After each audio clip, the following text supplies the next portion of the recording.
Within your mighty hand, when the ocean rise and thunders roll, I will soar with you above the storm. Father, you are king over the flood, and I will be still.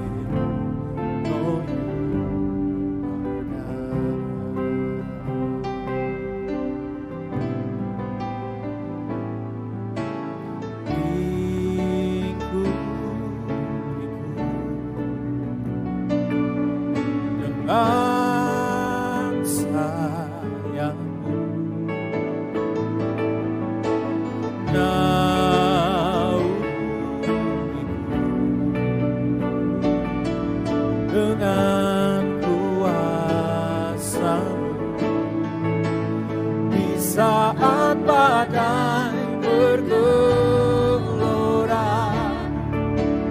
ku akan terbang bersama-Mu.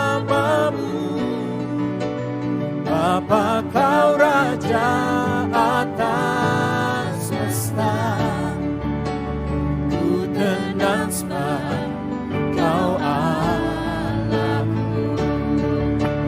When the ocean rise and thunders roll, I will soar with you above the storm. Father, you are king over the flood. I will be still and know you. I will be still, know you are God. I will be still, know you are God.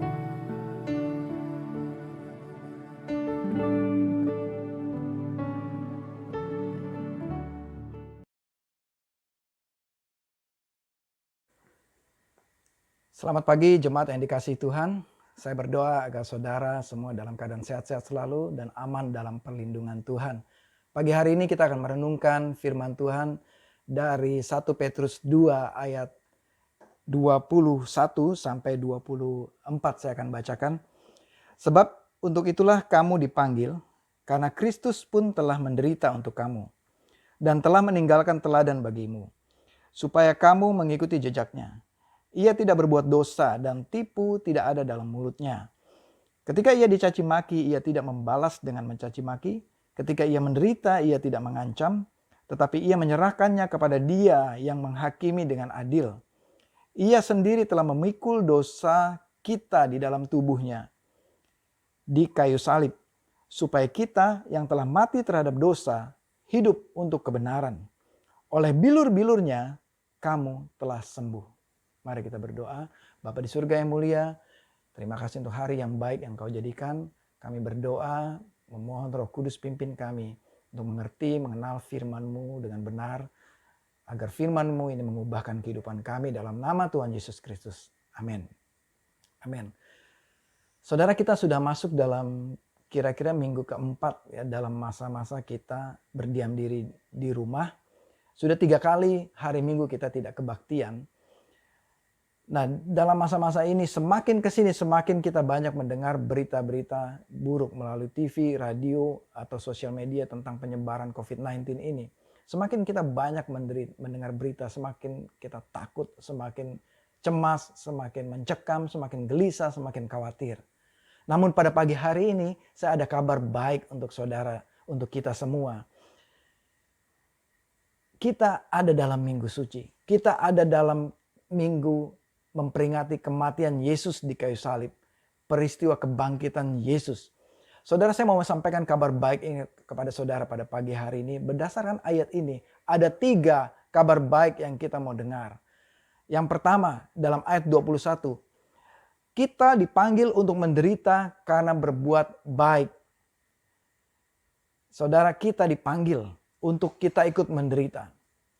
Kita dipanggil untuk kita turut menderita bersama dengan Kristus. Dan Kristus pun turut menderita.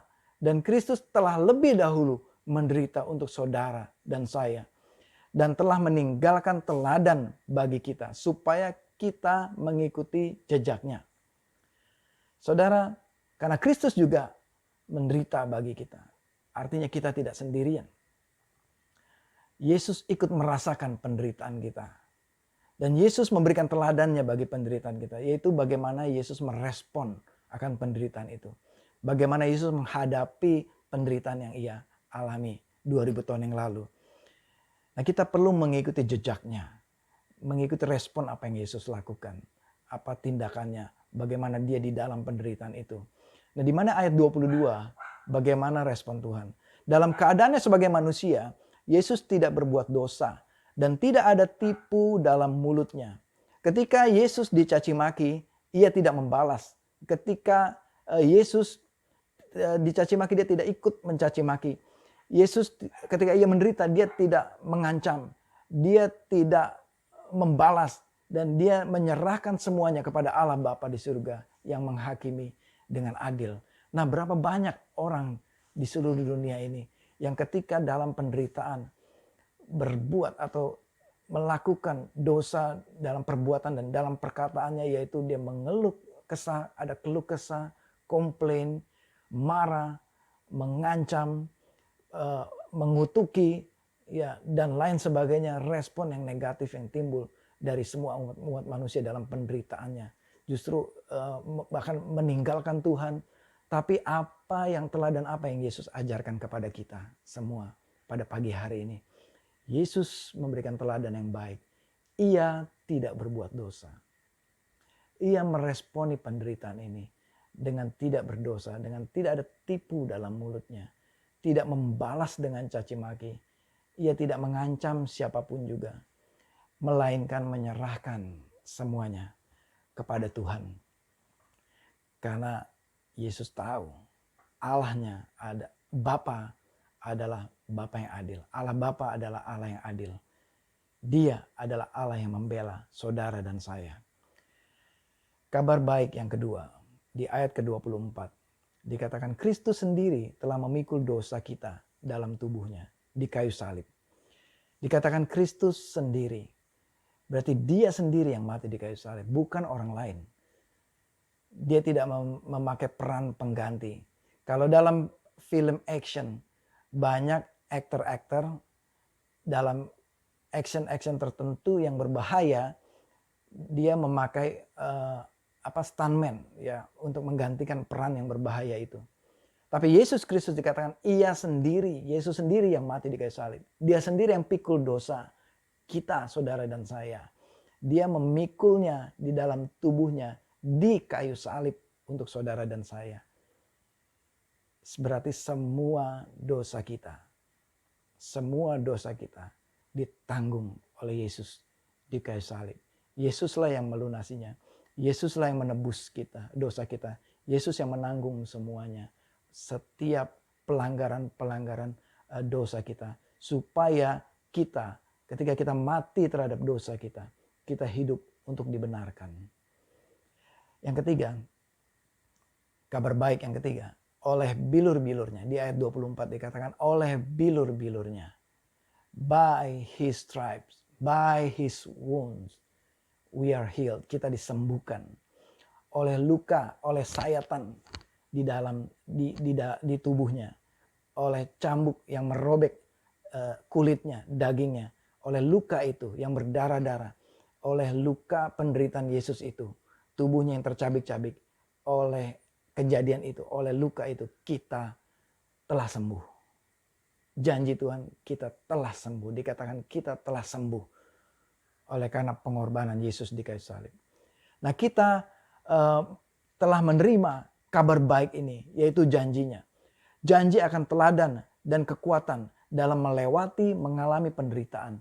Janji akan penebusan dosa.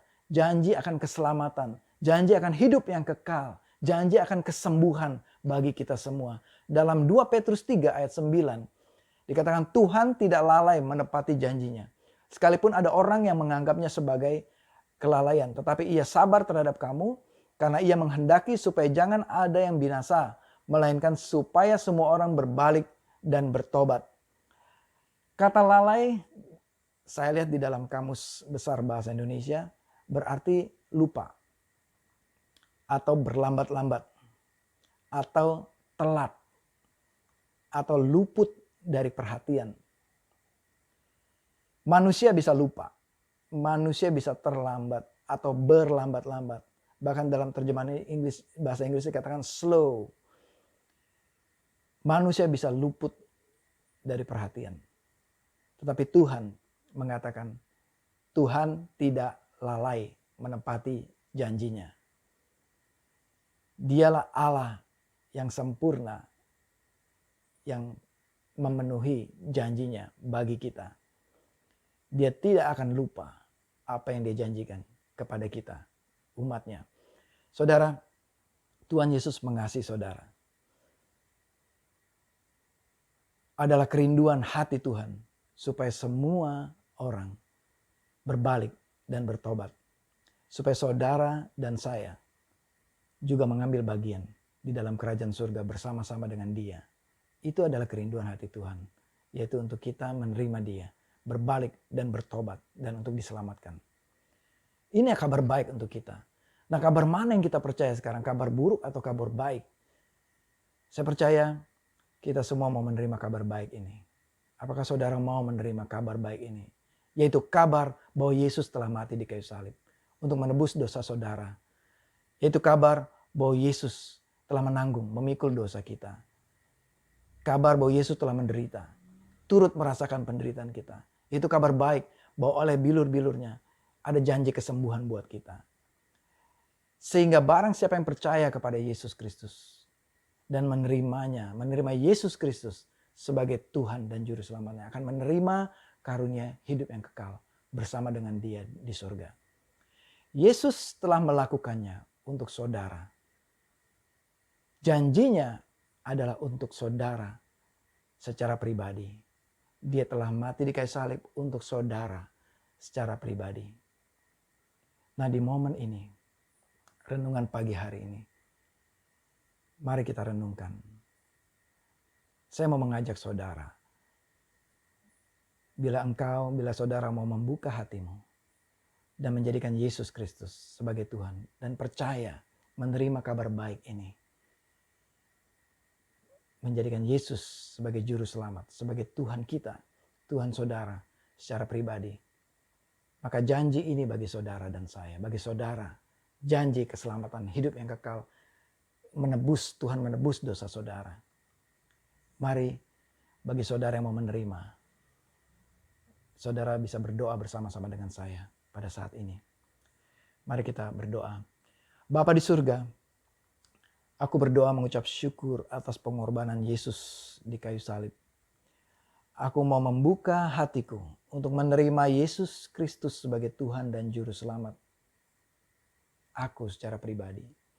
Aku mau berbalik dan bertobat dari kehidupan berdosa selama ini. Mulai sekarang, saya mau menjadi murid Yesus yang setia. Di dalam nama Tuhan Yesus Kristus. Bapa, hamba berdoa untuk setiap pribadi, jemaat-Mu, dimanapun berada pada pagi hari ini. Tuhan, Engkau yang memberkati kami.